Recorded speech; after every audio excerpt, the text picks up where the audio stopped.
दोस्तों नमस्कार। 2024 की खुशबू जो है वो आ रही है। जैसा मैं आपको बता रहा हूं कि 2024 का जो चुनाव है बहुत दिलचस्प चुनाव होगा, क्योंकि अब विपक्ष की जो पार्टी जो कांग्रेस और समाजवादी या बसपा यानी मायावती की जो पार्टी है, अब हमें लगता नहीं है कि 2024 में कुछ होने वाला है। क्योंकि सबसे बड़ी बात यह है कि जो 3 से और अभी 5 राज्यों के बीच जो चुनाव हुए हैं, जैसा कि मैं आपको हर वीडियो में बताया हूं, मध्य प्रदेश, छत्तीसगढ़, राजस्थान, तेलंगाना और मिजोरम, ये जो चुनाव आपने देखा, इस चुनाव का नज़ारा जो है हर कोई तारीफ कर रहा है और हर किसी को ये लग रहा है कि भैया कुछ जो है होने वाला नहीं है, 2024 तो कुछ होने वाला नहीं है। हालांकि मैं आपको बता दूं, हमने उत्तर प्रदेश, मध्य प्रदेश, छत्तीसगढ़ जहां भी बात किया, जहां भी वीडियो कवरेज के लिए हमारे रिपोर्टर पहुंचे, वहां यही सब बोल रहे हैं कि 2024 तो मोदी को कोई हटा ही नहीं सकता। अब बात तो भैया ये है कि मोदी को तो कोई हटा नहीं पाएगा, लेकिन जो मोदी जिस सवालों में घिर रहे हैं, यानी महंगाई, भ्रष्टाचार, खासकर बेरोजगारी, यानी कुछ मुद्दे ऐसे हैं जो मुद्दों को लेकर के विपक्ष यानी खासकर कांग्रेस जो हमलावर इनके ऊपर हो रही है, आखिर उसका निदान कहीं से निकलेगा या केवल चुनाव ही जीतते रहेंगे।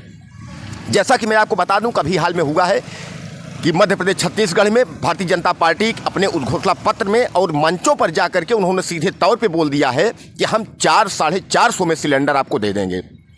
अब आप समझ लीजिए कि 400-450 में सिलेंडर जो है ये दे देंगे।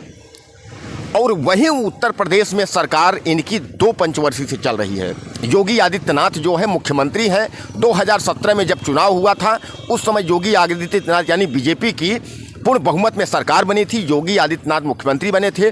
2022 का जब चुनाव हुआ 5 साल बाद, उसमें भी योगी आदित्यनाथ मुख्यमंत्री बने, अब पूर्ण बहुमत में सरकार बनी। लेकिन सिलेंडर की अगर हम बात करें तो गैस महंगा होते होते और 1100 से लेकर के 1200 रुपये में गैस बिक रही है। अब आप मुझे ये बताइए कि मध्य प्रदेश, छत्तीसगढ़, राजस्थान में आपकी सरकार नहीं थी, आपने कह दिया कि हम 450 में सिलेंडर दे देंगे। अब आपकी सरकार बन गई तो अब आप 450 में सिलेंडर देंगे कैसे भैया? ये सबसे बड़ा सवाल है। और भारतीय जनता पार्टी को इस सवाल का जवाब तो देना ही होगा, क्योंकि सामने 2024 का जो चुनाव है, इसके लिए भारतीय जनता पार्टी अगर कोई न कोई रेवड़ी अगर नहीं बांटेगी तो 2024 का चुनाव जो है एक बार फंस सकता है। हालांकि भारतीय जनता पार्टी को ये उम्मीद है कि कोई रोक नहीं सकता, चुनाव तो हम जीत जाएंगे, 2024 तो मेरा है, हमको चुनाव जीतना ही है। यह भारतीय जनता पार्टी को घमंड तब हुआ जब 3 राज्यों में भारतीय जनता पार्टी की पूर्ण बहुमत में सरकार बन गई, यानी ज़्यादा से ज़्यादा सीटें आ गई। अब भारतीय जनता पार्टी बीजेपी जो है जो गेम खेल दी है, सबसे बड़ा उसका गेम ये है, एक जगह आदिवासी यानी छत्तीसगढ़ में आदिवासी मुख्यमंत्री, मध्य प्रदेश में जो है ओबीसी यादव मुख्यमंत्री और राजस्थान में शर्मा यानी पंडित मुख्यमंत्री। ये जो गेम खेला गया है ओबीसी, पंडित और आदिवासी को लेकर के, क्या इसका प्रभाव 2024 में पड़ेगा? या उत्तर प्रदेश जो इतना बड़ा आपका राज्य है, सबसे ज़्यादा सांसद और सबसे ज़्यादा विधायक विधानसभा में और लोकसभा में पहुंचाता है, क्या इसका कोई प्रभाव जो है उत्तर प्रदेश में पड़ेगा? तो ये तो उत्तर प्रदेश की जनता ही तय करेगी। लेकिन जहाँ तक मैं आपको बताऊं कि भारतीय जनता पार्टी को जो ये घमंड हुआ है कि सरकार तो हमको बनाना ही है, कोई रोक नहीं सकता, इसी घमंड के वजह से योगी आदित्यनाथ जो मुख्यमंत्री उत्तर प्रदेश हैं, वो साफ तौर पे जो है विधानसभा में ललकार के बोल रहे हैं कि भैया 2023 तो हमने जीत लिया, अब 2024 भी हम जीतेंगे। और रही बात 2027, तो 2027 तो कोई रोक ही नहीं सकता उत्तर प्रदेश में मुख्यमंत्री पद के लिए। अब सवाल ये खड़ा होता है कि 2017 में जब चुनाव हुआ था, उस समय जो है प्रदेश अध्यक्ष जो है केशव प्रसाद मौर्य हुआ करते थे, और केशव प्रसाद मौर्य को ये लगा था कि मुख्यमंत्री के दावेदार हम हैं और मुख्यमंत्री जो है हम ही बनेंगे। लेकिन हालांकि अचानक जो है जब नाम उछाल दिया गया योगी आदित्यनाथ का और योगी आदित्यनाथ को मुख्यमंत्री बना दिया गया, हालांकि केशव मौर्य को डिप्टी सीएम बना के उनके आंसू पोंछे गए, लेकिन जो केशव मौर्य के समर्थक हैं, जो ओबीसी यहाँ के जो लोग हैं, उनका ये मानना है कि जब तक केशव प्रसाद मौर्य मुख्यमंत्री नहीं बनेंगे तो यूपी की जनता जो है भारतीय जनता पार्टी को माफ़ नहीं करेगी। डिप्टी सीएम से कोई काम चलने वाला नहीं है। दोस्तों, सबसे बड़ा सवाल यहाँ उत्तर प्रदेश को लेकर के अगर हम बात करें तो उत्तर प्रदेश में जितनी गहमा गहमी राजनीति को है, यही गहमा गहमी जो है दिल्ली चुनाव 2024 को लेकर के है। अब भारतीय जनता पार्टी को 2024 में ये लग रहा है कि 2024 में पूर्ण बहुमत में मेरी सरकार जो है वो बनेगी। और एक बार फिर नरेंद्र मोदी प्रधानमंत्री बनेंगे।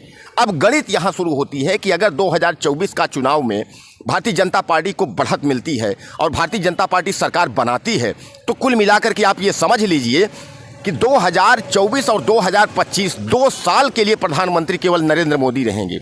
और उसके बाद 2024-25 के बाद 2026 में जो है वो देश की राजनीति एक बार जो है वो गरमाएगी। और देश की राजनीति गरमाएगी कैसे, ये आपके जहन में आपके सवाल आता होगा कि आखिर देश की राजनीति जो है कैसे गरमाएगी, सरकार जो है कैसे बदलेगी। तो मैं आपको बता दूं, अमित शाह का जो प्लान है, उनका प्लान ये है कि नरेंद्र मोदी के नेतृत्व में चुनाव होगा, नरेंद्र मोदी 1-2 साल प्रधानमंत्री रहेंगे, उसके बाद उनको 75 साल का हवाला दे करके उनको या तो राष्ट्रपति बना दिया जाएगा या मार्गदर्शक मंडल में डाल दिया जाएगा, जैसा आडवाणी और मुरली मनोहर जोशी के साथ हो रहा है, आप देख रहे हैं सामान्य तौर पर।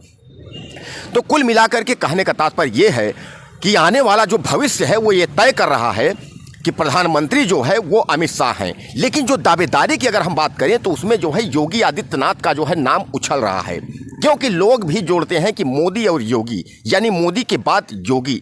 अमित शाह को जो है, देखिए जनता जो है वो तो अमित शाह को किनारे कर रही है, लेकिन अमित शाह का जो प्लान है, उनको ये लगता है कि किनारे हम नहीं होंगे भैया, हमको जो है पीएम बनना ही बनना है। अब 10 साल 12 साल अगर नरेंद्र मोदी बन लिए तो हम गृह मंत्री हैं, हमको भी प्रधानमंत्री आप लोग बनाइए, एक बार ठप्पा लगाइए। ये अमित शाह का प्लान है। लेकिन योगी आदित्यनाथ को अब 2024 के चुनाव लड़ने के लिए जो सवाल आपके सामने खड़े हुए हैं, क्या योगी 2024 का चुनाव लड़ के दिल्ली जाते हैं या नहीं जाते हैं। अगर दिल्ली जाते हैं तो आप समझ लीजिए उत्तर प्रदेश समेत देश की राजनीति गरमा जाएगी और एक बार फिर सवाल जो है तमाम खड़े हो जाएंगे कि देश का प्रधानमंत्री बनेगा कौन और उत्तर प्रदेश का मुख्यमंत्री बनेगा कौन। तो क्या हो सकता है यहीं से भारतीय जनता पार्टी कहीं खंडन या आपस में ही टूट पैदा तो नहीं होगी। हालांकि भारतीय जनता पार्टी जो है सामान्य तौर पर शिवराज सिंह चौहान और वसुंधरा राजे, रमन सिंह, इन गडकरी, इन जैसे जो दिग्गज नेता हैं भारतीय जनता पार्टी के, इनको दरकिनार पहले ही कर दिया गया है। यानी इनको ये कहा गया है कि भैया अब आप लोग जो है थोड़ा आराम करिए। अब कहीं ऐसा तो नहीं है कि इनको संन्यास देने का प्लान हो, लेकिन ऐसा नहीं है। 2024 में जो है वो इनको कहा जा रहा है कि आपको जो है बड़ी वजह, यानी बड़ी कुर्सी आपको मिलेगी। आप मुख्यमंत्री छोड़िए, आप केंद्रीय मंत्रिमंडल में आप आइए, दिल्ली में आप आइए और दिल्ली में पद लीजिए। अब राज्य का मजा छोड़िए, केंद्र का मजा लीजिए। इनको केंद्र का मजा देने के लिए भारतीय जनता पार्टी ने जो है अभी बैठाया है कि भैया आपको मुख्यमंत्री नहीं, अब नए को मौका दीजिए। और मैं आपको बता दूं कि भारतीय जनता पार्टी का ये आदत ही रही है कि अगर जिसको 1-2 बार मौका मिल गया उसको दोबारा जो है भारतीय जनता पार्टी जो है मौका नहीं देती है और नए चेहरा को जो है मौका मिलता है। तो शिवराज सिंह भी कई बार मुख्यमंत्री रहे हैं और रमन सिंह भी मुख्यमंत्री रहे हैं। लेकिन जो गेम राजस्थान में खेला गया है कि नया मुख्यमंत्री जो बना हुआ है, तो कहीं ना कहीं भारतीय जनता पार्टी की कुछ न कुछ तो गणित है। और वही नए मुख्यमंत्री मध्य प्रदेश में भी इन्होंने बनाया है और वही नया मुख्यमंत्री इन्होंने छत्तीसगढ़ में, यानी तीनों राज्यों में जो है ये नए मुख्यमंत्री बनाए हैं। जिनको अनुभव था मुख्यमंत्री पद का जो है कई साल का, उनको जो है मुख्यमंत्री पद की कुर्सी नहीं मिली है। अब सबसे बड़ा सवाल खड़ा होता है कि मंदिर का उद्घाटन है और मंदिर के उद्घाटन में ये कहा जा रहा है कि आडवाणी और मुरली मनोहर जोशी नहीं आएंगे। अरे भैया, उन्हीं की बोई हुई खेती है जो भारतीय जनता पार्टी आज काट रही है। कम से कम डॉक्टर मुरली मनोहर जोशी और आडवाणी को तो आप ले आइए। ऐसा तो नहीं है कि वो वेंटिलेटर पे हैं, वो आ नहीं सकते। अब आपकी लाने की व्यवस्था क्यों नहीं है, या आप मैसेज देना क्यों चाहते हैं? एक तो आपने पार्टी से हटा करके किनारे करके मार्गदर्शक मंडल में डाल दिया और दूसरे आप जो है उनको मंदिर के उद्घाटन में भी आप नहीं आने दे रहे हैं। जबकि सबसे बड़ा श्रेय अगर बात करें भारतीय जनता पार्टी में या मंदिर को लेकर के, तो उसमें जो है डॉक्टर मुरली मनोहर जोशी और आडवाणी पार्टी की नींव हैं। लेकिन आज आडवाणी को जो है दरकिनार करके उनको संन्यास का रूप दे दिया गया, संत यानी साधु बना दिया गया। अब आप समझ लें।